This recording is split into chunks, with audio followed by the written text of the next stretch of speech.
All right, let's have a look at plane motion. So what we're looking at here is kinetics for moving in a plane, of an object moving in a plane. And we've done translation, and we did fixed axis rotation. And now we'll come back and look at what I call free plane motion, if something's just moving anywhere through space. And you could use any one of these three equations right here to analyze this stuff. So you can go with F equals ma. Now A would apply to the center of gravity. You can take moments about the center of gravity and set that equal to IG alpha. And you can go sum of moments about some point other than the center of gravity, call it point A over here. And then use that inertial moment equation that we've been using right there. So that's basically the equations you've got to analyze this stuff with. All right, so as we mentioned before, the center of gravity is kind of the reference point for the object. And we looked at this slide once or twice before, I think, where a couple students put lights on the center of gravity of an axe, and then one on the end of the handle. They actually put another one on the head, but the head and the center of gravity are quite close together. And then they just kind of threw the axe and spun it as they threw it on a dark night there, and took a time-lapse photograph there. So you see the nice smooth motion of the center of gravity there. And while that's occurring, the handle of the axe is rotating about the center of the gravity, So that's what's going on there. So let's look at an example of that. Let's have a look at 760. All right. And let's say we've got a rod on a very light collar, and let's apply that force there to the collar. And let's find the acceleration of the collar at the instant we apply the force. So we've got a thin rod there, which is attached by a pin joint to the collar. And the collar essentially has a negligible mass, so we'll assume that mass is 0. And let's go ahead and analyze this, okay?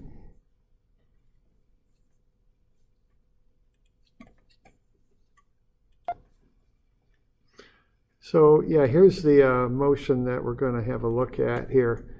So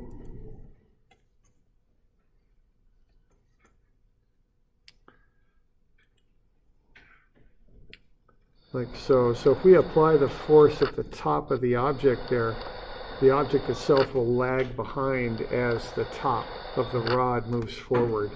So that's the idea, that's the motion that we want to analyze. So let's have a look at that. All right, so what we're going to do is start throwing some of the equations at it. Now we have the moment of inertia for a thin rod up here. Okay, that's on the back of your formula sheet, so we'll be using that, okay? And we're going to want to find the moment of inertia. So I went ahead and found I sub g, because we use g as kind of the reference point. So when I did that, okay, now this thing's going to rotate. It's going to rotate about an axis that comes out of the page. And so I'm going to use that as my reference, okay? So if you think of a 3D axis system there, X, Y, and Z, there's my Z axis. So I'm going to use an axis through the center of gravity that's parallel to that, and that's called X on the back of your formula sheet there. So I'm going to calculate IGX is what I'm going to do. Okay, so I'm using that axis right there. IGX is 1/12 ml squared, so 1/12 times the mass times the length squared. That'll get me the moment of inertia. So 0.36, and the units on that is kilogram meter squared.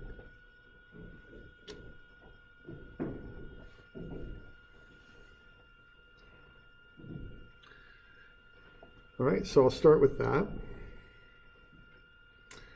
Now I got the mass, and that's 12 kilograms, and I've got this IG. So what I'm going to do next here is start to use my motion equations here, my acceleration equations. So I'm going to do F equals ma. all right?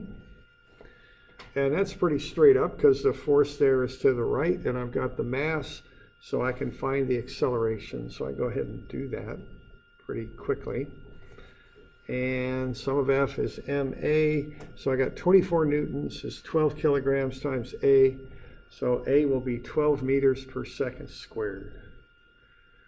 All right. So that's pretty straightforward, just F equals ma. Now the thing here is the question though comes up, because this isn't a point anymore. You know, if we were doing the stuff we did at the beginning of the term, that would be the answer for the acceleration. But now we've got this object that moves and rotates as it moves. So the question comes up, what's accelerating at 2 meters per second squared when we apply that force? Okay. So what point do you think would be accelerating at 2 meters per second squared?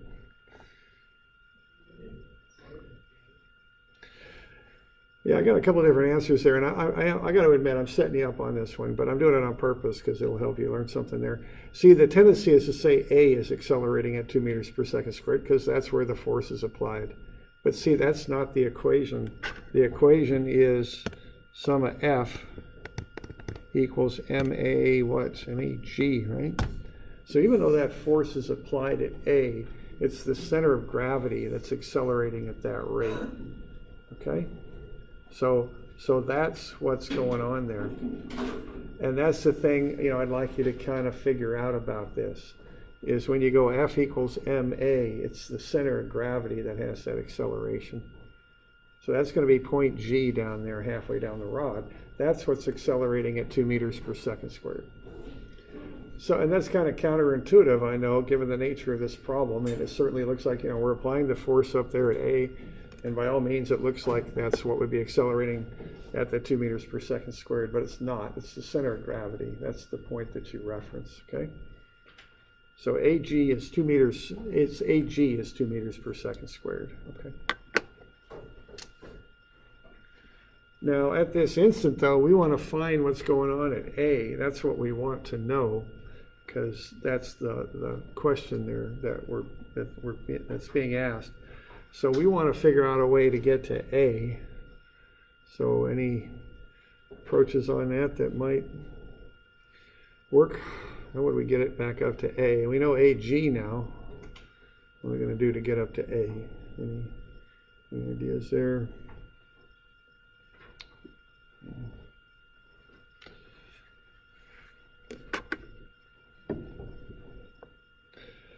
Now let's see.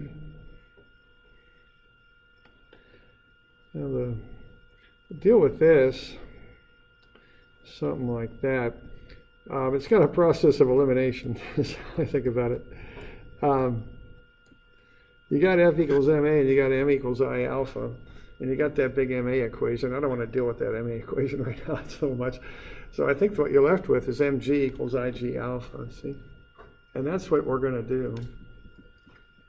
So the way to get up to A is to look at how the whole object rotates, okay? That's how you would work with the rest of this. Because when you got that force up there, you get a force at A, you get a net moment about g, and that's going to make the thing rotate. And if we go back to that motion we were looking at there a little while ago, what's going on there is that's a combination of the center of gravity moving to the right and the object rotating clockwise because of that force applied. See, if you put those two motions together, the motion of the center of gravity to the right, not the top, but the center of gravity, and then the moment imparted by that force, which is clockwise. And when you add those two together, that's how you get that net motion there. Okay. So that's the way to go at these. And I'm kind of showing you this on purpose because it's, like I say, it's a little bit counterintuitive, okay? But this is what's going on with this. This is how you analyze it. With the F equals ma, you go through the center of gravity. And then you can use mg as ig alpha, and you can solve for alpha. That's the angular acceleration. Then you put the two together, and you get the net motion. So that's kind of the deal with this one, all right? So 24 newtons times the distance up to the force, which is half the length of the rod, it's 0.3 meters. That's a clockwise moment, and that's going to be I sub g times alpha, and then you can solve for alpha. Now, when you're solving for alpha, the units come out kind of funny, but it works out. As long as you're in standard units, that equation will work out. So you're going to get Newton meters over kilogram meters squared, but if you convert Newton to kilogram meter per second squared, everything will kind of work out there. You'll get nothing over second squared, and the nothing is a radian. So there's alpha in radians per second squared. Okay. So now we got AG and we got alpha. So we combine the whole business there with relative acceleration, and that's how we get the acceleration of A. We combine all that stuff together. Okay. So that's how you approach this one.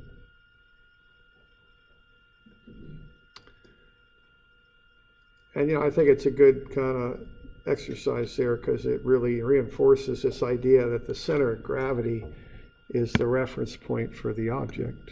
Right there. That's the point that the force goes through. That's how you want to think about that, okay? All right, so to finish this thing off, A sub A, which is what we want, is A sub G plus A sub A with respect to G. A sub A with respect to G is a rotation. We're looking at just when the force is applied, so there isn't any omega yet. Omega is 0, so the normal acceleration zeroes out, so it's all tangential. So A sub A will be 2I, which is A sub G plus 20 radians per second, and that should be radians per second squared, right? I think it should. I forgot a squared in there. There we go. 20 radians per second squared times 0.3 meters. And that's in the I direction. Also, so you get 2I plus 6I. So the acceleration of A is 8I meters per second squared. Okay.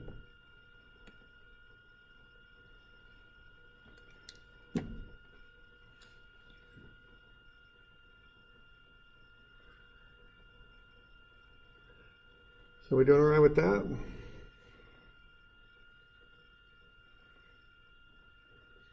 Yeah, question there. So is that alpha around the R? Is that rotating? Alpha, you can kind of think of alpha as being about the center of gravity. Again, everything goes around the center of gravity. But actually, you can kind of look at it about any point you want. The whole thing is rotating, and you can call any point you want your reference point. But what we're doing here is going through the center of gravity. So we got the x acceleration of g is 2I. And then the alpha, I would kind of think about as kind of a rotation about the center of gravity. So you can add that all up to get A sub A.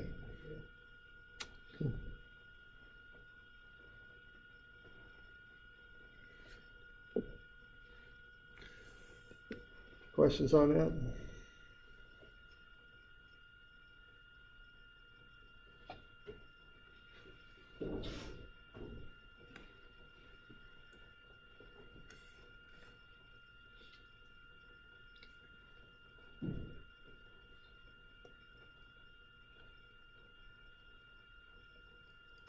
Right, so that's one example of this free plane motion, kind of motion through space. Now let's look at another one here. Let's have a look at rolling objects. And let's define a couple things about rolling objects. And I think I'm back on 670 now. So these are just some things that we want to know about them.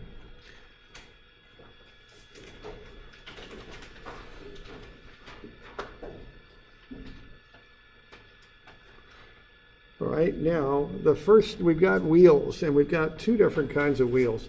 The normal type of wheel is a wheel that rolls without slipping. Okay, and that's normally what happens. So if you just pedal a bike across a flat, across the road there or down a road, there's going to be a connection between the rotation of the wheel and the motion of the bike. And we already kind of went through this with velocity, that the rim velocity of the wheel due to rotation equals the velocity of the axle. You can say the same thing with tangential acceleration.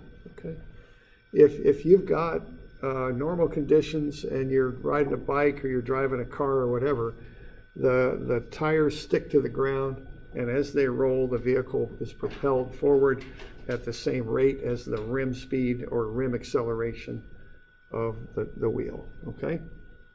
So what that means from an analysis point of view is that A, which would be the acceleration of the center of the wheel, the axle, which in turn is the acceleration of the vehicle, is equal to R times alpha for the wheel.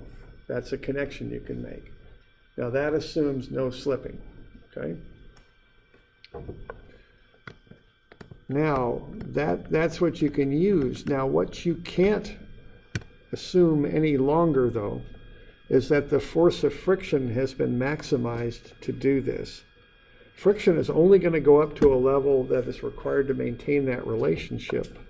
You can't assume that the force of friction is equal to mu Fn anymore. And I know we're quite used to doing that. You've been doing it, a lot in this class and probably in physics and maybe some other places too. But that breaks down when a wheel starts to roll without slipping, because you only need enough friction to make the object, to make the wheel spin at a rate that matches how the whole vehicle moves, okay? So the friction will only rise to an amount that holds that relationship between alpha and the tangential acceleration. That's all the friction does. So you can't assume that there's that force of friction is mu Fn. The actual relationship is that the force of friction is less than, or maybe equal to mu Fn. That's all you can assume. So when you're doing this stuff with wheels that roll without slipping, you can't just say force of friction is mu Fn anymore. It doesn't work. Okay, and you got to be careful about that, because that'll get you into trouble if you try and do that. Okay. And that's the general motion of a wheel. It rolls without slipping as the wheel goes down the road. That means there's that connection there between A and alpha. Now, if the wheel does slip, you're overcoming friction. You're doing it in one of two ways. One way, if you're going on an icy road, the wheel spins faster than the car moves or the vehicle moves, okay? And in that case, you're kind of overcoming friction as the wheel spins. You're kind of driving through it. Okay, so what's happening there is the force of friction is mu Fn in that case. The other case is if you lock up brakes and just start pushing a car across a surface like that. There you can assume that the friction is mu Fn also. Okay? Because you're basically just pushing the wheels across the surface. They're not rolling anymore. All right, now the thing you can no longer assume though is if it's not slipping, is you don't have a connection between A and alpha anymore. So that's a not equal sign in there. Now what you can assume is that the force of friction is mu Fn, okay? So that's one thing I want to point out about wheels, is you want to consciously make one of these assumptions, and the normal assumption to make is that it isn't slipping unless you've got a very good reason to think otherwise. This is normally how wheels roll. But when you do this, you can go A is R alpha, but you can't go force of friction is mu Fn. You can't do that. Okay? All right, so that's one thing to know about wheels.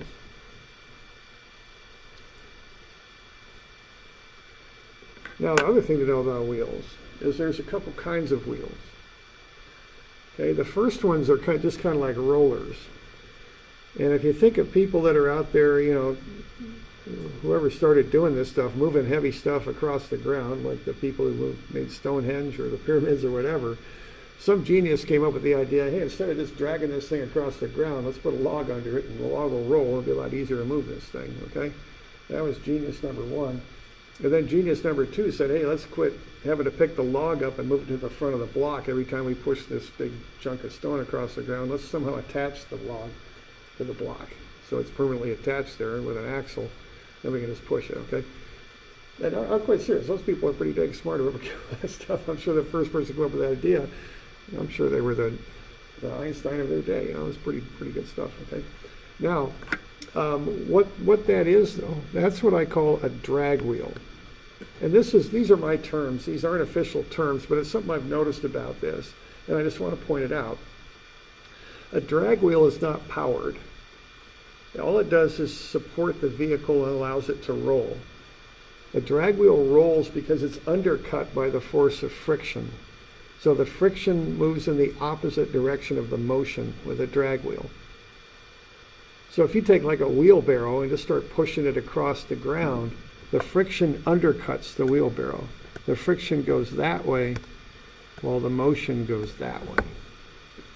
You okay with that? Okay. That's just like a wheelbarrow or a baby carriage or something like that, okay?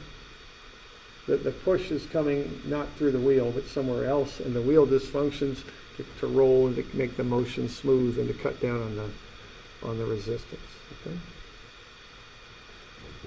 Right now, there's another kind of wheel though too, and that's called a drive wheel. Now, what a drive wheel has is a moment that's applied about the axle in some fashion. You know, you've got the axle in a car, the front axle is powered, okay? It's going to spin on account of the motor, right? A bicycle, you see that rear wheel has a sprocket on it, and as you turn the pedals, it makes that chain turn that back sprocket. It applies a moment, okay? So what's going to happen then is the moment tries to spin the wheel faster than friction wants it to spin. So what friction does with the drive wheel is it opposes that spinning motion, like so. And the friction acts in the same direction as the motion. Motion does that. The friction pushes the wheel then, okay? So a bicycle is a good example of this. You know, if you start pedaling that bicycle there, what you're going to have is the friction here acts that way. It's going to oppose the spinning of the wheel, but the friction on the front wheel will undercut because there's nothing driving it. All that wheel's doing is keeping the forks off the ground. That's its function, and improving the motion. Okay? And there's a couple right there caused by the chain. So that's what's going on with a bicycle. So you've got a drive wheel back here, and this term, this isn't an official term, I just made it up, so drag wheel in the front, okay? So you want to distinguish between those two kinds of wheels because it affects the direction the friction acts. Okay? So we doing all right with that business there? Any questions? So it's kind of the deal with wheels. All right. So let's kind of move ahead here and have a look at this. Let's say we've got a big roller and we're going to pull on it a little bit. And we're not going to worry about rolling friction or anything like that. We're going to say we're on a hard surface like concrete or something very hard. So this thing's just going to start rolling pretty quickly. And we're going to apply this 250 Newton force to the thing. The mass is 800 Newtons. So what we can do here is we can get the weight is 800 Newtons. Divide that by gravity, we get the mass, about 115.5 kilograms. We can find the moment of inertia of this thing about its own center point. It's 1/2 mr squared. And the radius there is 1.2 meters, so that gets us I sub g. Okay. So let's kind of see what's going to happen with this. Let's find the velocity of this thing after 5 seconds.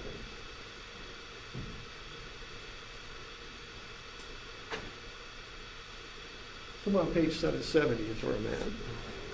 Okay.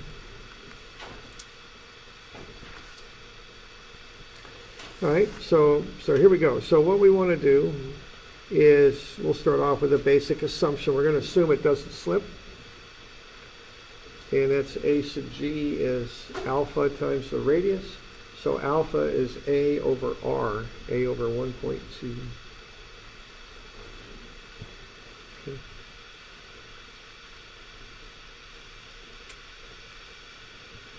All right, why don't we get that thing turned into a free body diagram here?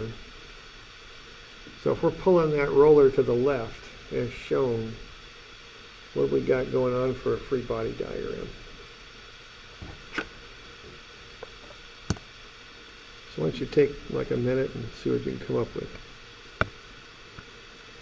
Let's get the forces on there and all that. We got this one, 250 newtons. 10-degree angle.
Get the weight on there.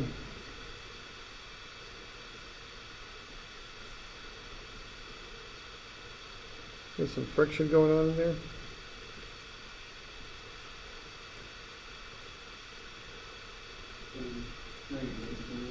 Yeah, right. This is a drag wheel. You're not applying a moment. It's just like you're trying to pull it across the ground. So the friction will go under it. Okay? So that's a drag wheel. And that's an important one to get. Okay. And then the other thing on this, in dynamics, I want to put accelerations on these. Now friction, remember, is a reactive force, so I'm pretty sure this thing's going to accelerate that way. Now when it does, you have to make a matching assumption with alpha. That's going to come around counterclockwise. So if you assume the thing accelerates to the left, alpha's got to be counterclockwise because those agreed. I found with these that you can't make assumptions that don't work together with A and alpha. It'll be more than just a sign error kind of thing. It'll be more to it. So be sure that your A and alpha assumptions agree, so to speak. Okay. And then a normal force. Forgot that. Okay. So there we go. So there's the free body diagram of the thing. So we doing all right with that? Okay.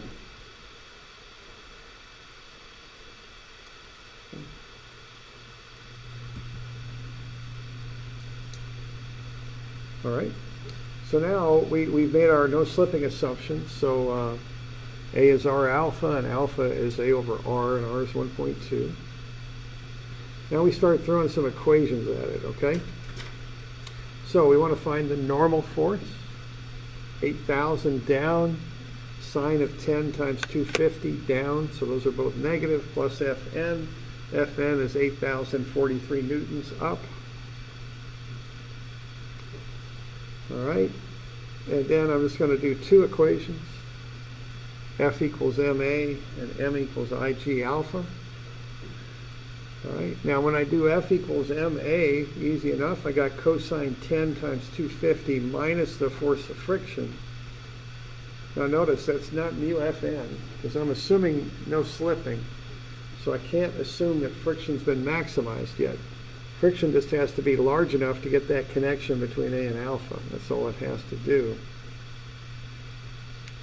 So I got to leave that as just F, force of friction. It's an extra unknown. It's not mu Fn. And that's equal to the mass times A. So I can go ahead and solve it for the force of friction. And when I do that, I get 246.2 minus 815.5 AGX.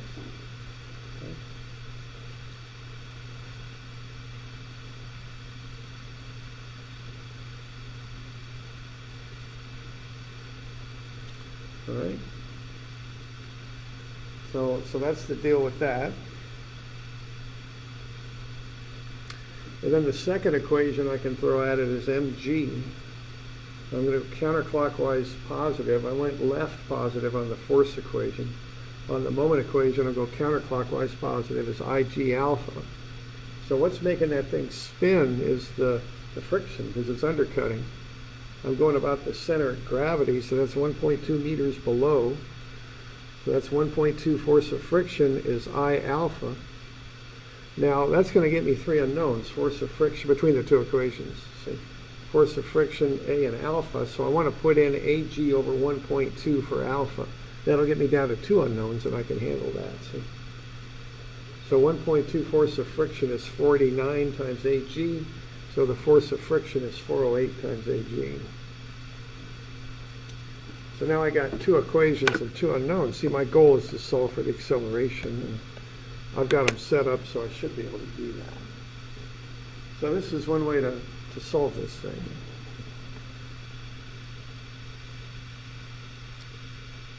You okay with this one? Yeah, sure.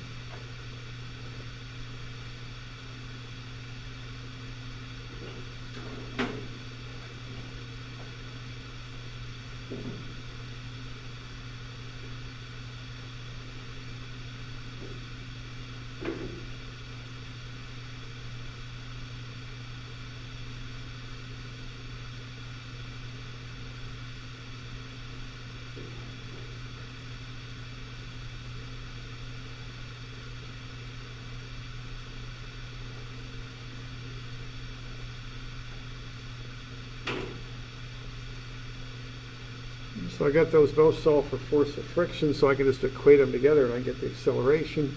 Once I got that, I can find the velocity in 5 seconds. Okay. Does it go all right?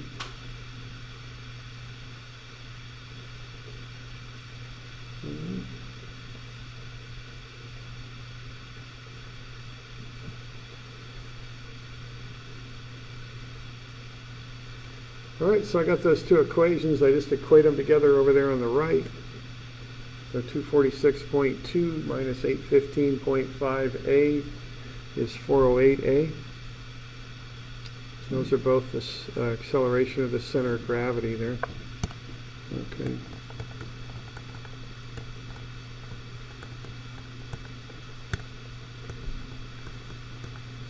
I don't know if that highlighting's working there or not, but that's that top equation.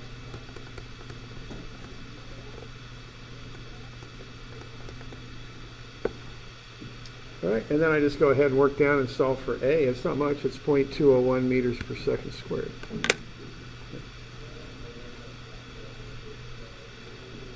So that's one way to do it. And, you know, the setup on that thing's pretty straightforward if you understand those two equations, and then you got to do the two equations and the two unknowns. So, you all right with that?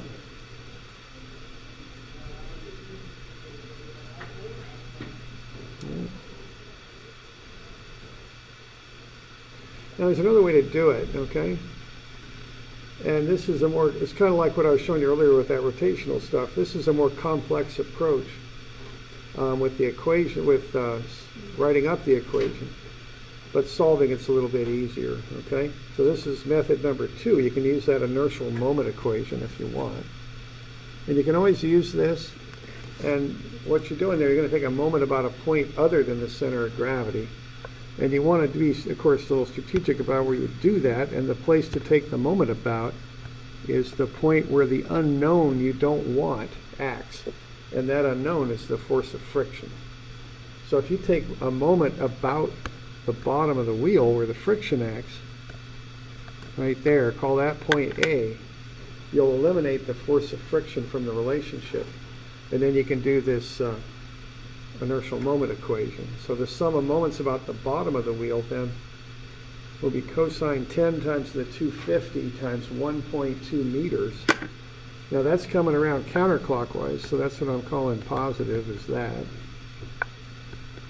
Okay. And then you got IG alpha, so that's 587 times alpha. Now alpha I'm calling AG over 1.2, because I want to solve for AG, I don't want to solve directly for alpha. And then we got the mass, the 815.5 times AGX times its moment arm. So that's an inertial moment there is what that is. All right. So the mass times the acceleration of the center of gravity times the 1.2 meter moment arm right there. Okay. So I got the static stuff on the left, the component, x component of force times the y moment arm, and then I got the dynamic stuff on the right. I got IG alpha. Alpha is expressed as AGX over radius 1.2. And then I got this other inertial moment term, the mass times the acceleration of center of gravity in the x direction times the distance from the point I'm taking moments about to the center of gravity. That distance should be perpendicular to the acceleration. Okay. And I can work my way through that and I get to the same AGX. So you can do these either way, whatever way works for you is fine. Okay.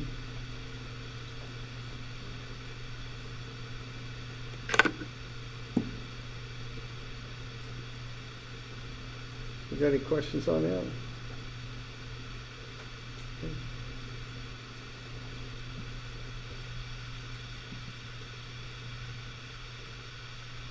All right, now before we go any further though, we want to check this no slipping assumption. Okay. Now that's an assumption we made coming in. We always want to check and make sure it holds.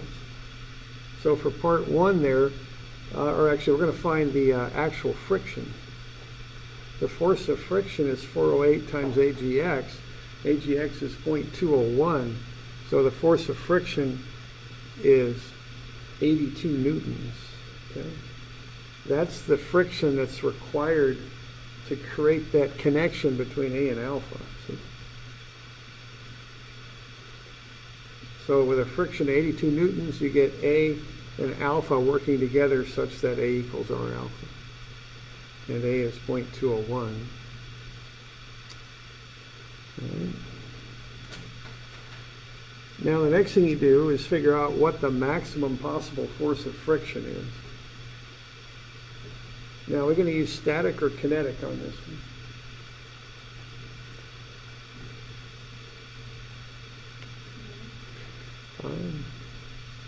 It's static. Yeah, I'm sorry. I always ask these questions intentionally to kind of, sometimes because it helps to drive the point home. It's static because it's not slipping. So the velocity right here is 0. So these are always trick questions, I'm afraid. They're that way on purpose.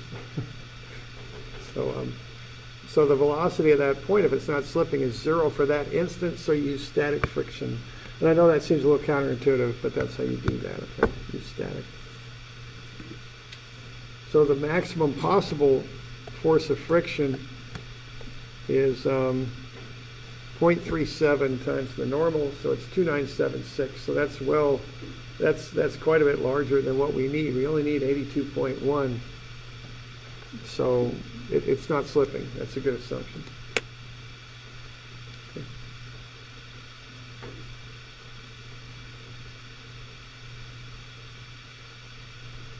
So you doing all right with that? So we've proved that it's not slipping. We solved it as though it's not slipping. We came back and we've shown it isn't. So we got one little last bit to do, and that's to find the velocity. Okay.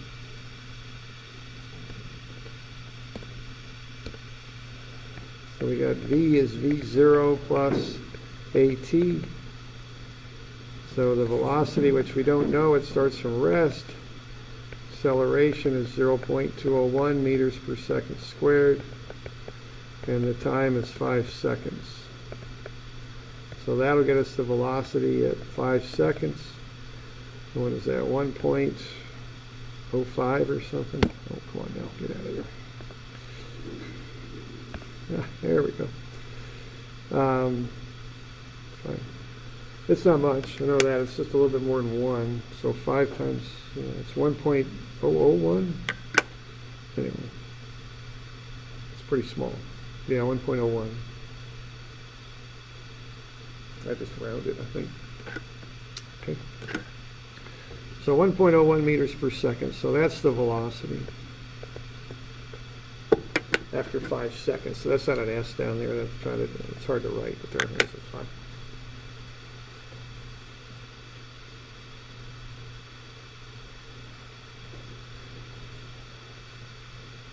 So we doing all right with all that?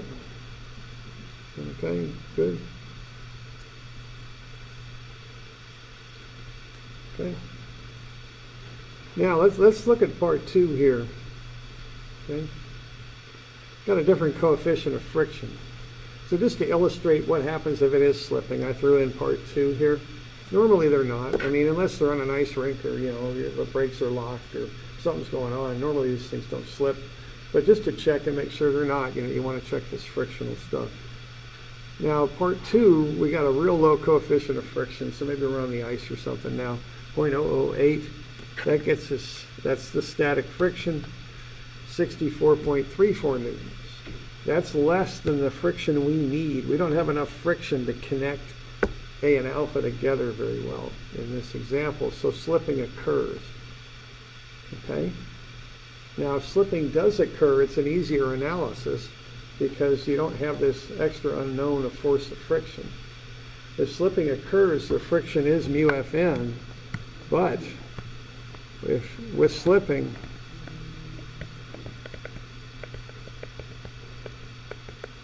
you use the kinetic friction. Okay? So you don't use 0.008 for the friction, you use 0.007 for the kinetic friction. So the friction's only 56.3 newtons.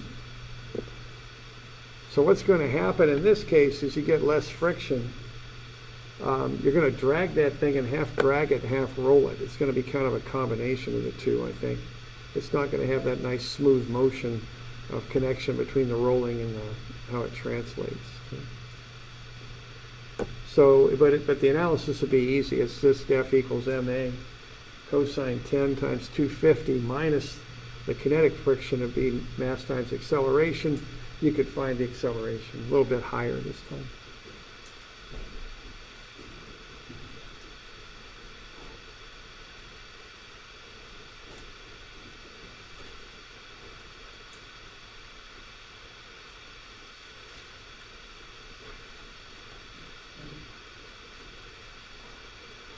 So that's a little bit there on plane motion. Yeah, I'll get you some of these to be working on. We'll cover these on Wednesday pretty well. These can be a little challenging. We've got a few little elements in them. So 351, 353, and 354.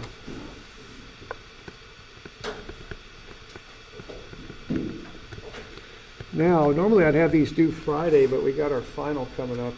So I'm just going to make them due with the final, and we'll go over them, and I'll get some keys posted and all that. So, because I won't get them back to you. So that'll be the 12th, which is when our final is, okay? And we'll cover these Wednesday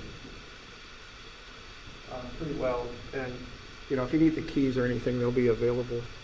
Because these are, as I say, these are a little tricky, these rolling ones especially.